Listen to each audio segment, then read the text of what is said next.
Hello everyone, welcome back. It's Foot Forecast. In today's video, I'm going to be going through my Arsenal player ratings for this season. And Arsenal have had a great season winning the Premier League. Unfortunately for them, they weren't able to get the Champions League over the line, losing in the final. Just before I get into this, I would like to say that these player ratings are mainly going to be based off the impact on the side this season. So let's go through these player ratings from A to E. And let's start with the first player, which is David Raya. Arguably Arsenal's best player this season. I would say Arsenal's most consistent player this season. And for this reason, of course, David Raya is going into the A tier. Then I'm on to the next player, and it is Kepa. Kepa's barely played this season, apart from that League Cup final where he made that embarrassing mistake against Manchester City. And for this reason, Kepa's got to go into E. Arguably cost Arsenal the Cup final.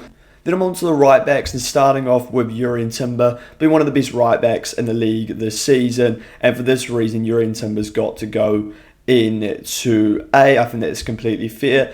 Then I'm on to the next player, and it is Ben White. Hasn't played a huge amount this season and has picked up a lot of injuries. I'm going to put Ben White into D. Overall, it hasn't been a great season for Ben White. His impact on the side hasn't been that big at all, which is basically how I'm judging this. Then I'm on to William Saliba. I'm going to put William Saliba straight into A. Had a great season for Arsenal. First half of the season, I would say he was very good. Second half of the season, he's been outstanding, barely made an error, and been one of Arsenal's best players. Then I'm on to Christian Mosquera, and he's had a good season, has Mosquera. Overall, a solid season for Arsenal, so I'm going to put him into C, being good when we're called upon. Then I'm on to Gabriel. It's got to be an A for Gabriel. First half of the season, I thought he was the best centre-half in the league. Second half of the season, I didn't think he was quite the best because of William Saliba, but he's just been so good for Arsenal this season and crucial from set pieces. Then I'm on to the next player, and it is Hincapié. Had a good season for Arsenal on loan from Leverkusen, and that deal is now permanent. I think he's actually been quite underrated for Arsenal this season, being very reliable. I'm going to put Hincapié into B, and I'm going to do the same with Calafiori.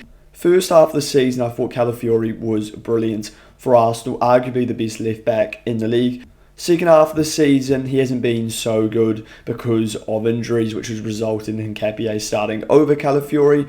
Then I'm on to Zubimendi, and I think this is quite a difficult one. I think for 2/3 of the season, Zubimendi's been brilliant for Arsenal, but in the last third of the season, he definitely dropped off. But that's more because I think he was just tiring, because he just doesn't have the physicality to play as many games as Arteta was asking him to. And I don't hugely blame Zubimendi for this. He should have been given more sufficient rest. I'm going to put Zubimendi into B. Overall, I think he's had a good season for Arsenal. Then I'm on to Christian Norgard. I'm going to put Norgard into E. It's mainly because he just hasn't played at all for Arsenal this season, and a lot of this is being judged off the impact, and his impact has been minimal to say the least.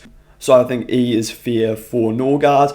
Then I'm on to Lewis Scully, and this one's going to be mainly based off his impact because he just hasn't played enough this season. If Lewis Scully was playing consistently for Arsenal this season, he could probably push into a B. But because he hasn't featured enough, I'm going to have to drop Lewis Scully to a D. He's had a very good finish this season playing in midfield for Arsenal, but before this, he could barely get any minutes. So I think D is fair for Lewis Scully. Please let me know your thoughts on that one. Then I'm on to Declan Rice, and straight away Declan Rice is going into A, being one of Arsenal's best this season, and I think that is completely fair. Then I'm on to Mikel Merino. Suffered an injury in the second half of this season, which will drop his rating down because he hasn't been available throughout. But despite this, I'm still going to put Merino into C. I thought Merino is a very solid performer for Arsenal in the first half of the season, and he can play a variety of positions, an ideal squad player for a side like Arsenal.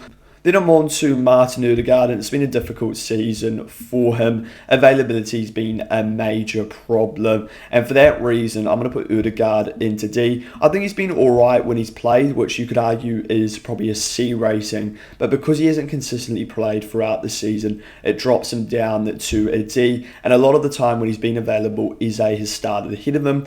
Which brings me on to Eze. And overall, I think Eze's been alright for Arsenal this season. He definitely turned up in the last 10 games of the season from April and onwards. But that is what you get with Eze. He did the exact same thing with Crystal Palace. He struggled for 6 months, but then he turns up for the last 2. I'm going to put Eze in to C overall. I think it's been an alright season for him at Arsenal, but you need more consistency considering you spent £60 million on him. Then I'm on to Max Dowman. When Dowman's been available for Arsenal, I actually think he's been very good. But once again, he hasn't played a huge amount of minutes this season, and for that reason, I'm going to put Dowman into D. He's not a Kepa or a Norgard, but I don't think he's a Mascara, a Marino, or an Eze in terms of his impact on the side this season. Then I'm on to Saka, and availability has been a problem for Saka this season, and I don't think he's quite been at his best for Arsenal, but I'd still give Saka a low B. He's still been reasonably dangerous, and he's been a threat in terms of putting the ball in the box for set pieces for Arsenal this season, which has been crucial in their title win.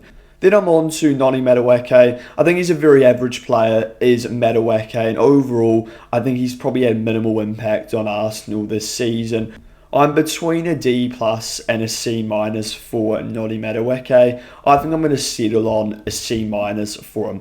Overall, I think he's had an alright season for Arsenal, but they do need better despite him being a backup player, as you expect more from £55 million, which was the price that Madueke was purchased for. Then I'm on to Gabriel Martinelli. In the Champions League, Martinelli was actually quite good early on, but this season I don't think Martinelli's been good enough. I'm going to put Martinelli in to a D+. Very minimal impact for Arsenal this season, and he only clocked over 1,000 minutes for Arsenal. Then I'm on to Trossard. I think Trossard's been decent for Arsenal this season. I think I'd put him in to the C category. I think at the start of the season, he was actually probably one of Arsenal's better attackers. In fact, I'd probably say he was Arsenal's best attacker. He was coming up with some crucial goals.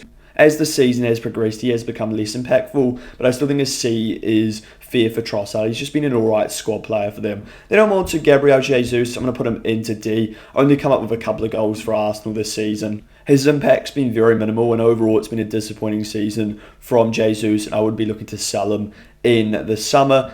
Then I'm on to Havertz. I think this is another D. Another sort of disappointing season for Kai Havertz. Availability has been a problem once again, which has definitely minimised his impact. When he's been available, he's been alright at points, scoring crucial goals like the goal he scored in the Champions League final, but in other games Havertz has really struggled, and Arteta's actually used him a bit in midfield this season, which really hasn't worked. I think a D+ is fair for Kai Havertz. Then I'm on to Victor Gyökeres. I'm going to put Gyökeres into a C. I think a lot of people would just automatically put him into B because he's scored quite a few goals for Arsenal this season. But overall, I still think he's had a very average season, despite scoring 14 goals in the Premier League. And why do I say this? First of all, I reckon any half-decent forward would have scored at least 10 goals in this Arsenal side. And also, he just doesn't offer a lot up front, does Victor Gyökeres, and I'd be looking to improve on a player like this. I think at best, he's a bench option for Arsenal next season, someone you bring on in the last 30 minutes when you want to play on the counter and when there's more space in behind, because that's where Gyökeres does thrive. He doesn't thrive in this Arsenal system where the striker needs to do more than just put the ball into the back of the net. And finally, I've got Mikel Arteta, and this is an easy A for Arteta. Winning the Premier League, it's automatically an A for the manager. Will he be disappointed that they failed to win the Champions League? Of course he will be, but it's still an outstanding season for Arsenal, and he deserves huge credit because he's found a way to do it his way, a more defensive, pragmatic way, which I've criticised a lot because I believe that you couldn't win a title playing this sort of football, but Arteta's completely proven me wrong, so he deserves to go into A. So that is the end of this video. Please let me know your thoughts on these player ratings plus Arteta's rating. And if you enjoyed this video, it'd be great if you could subscribe to the YouTube channel as well as liking the video.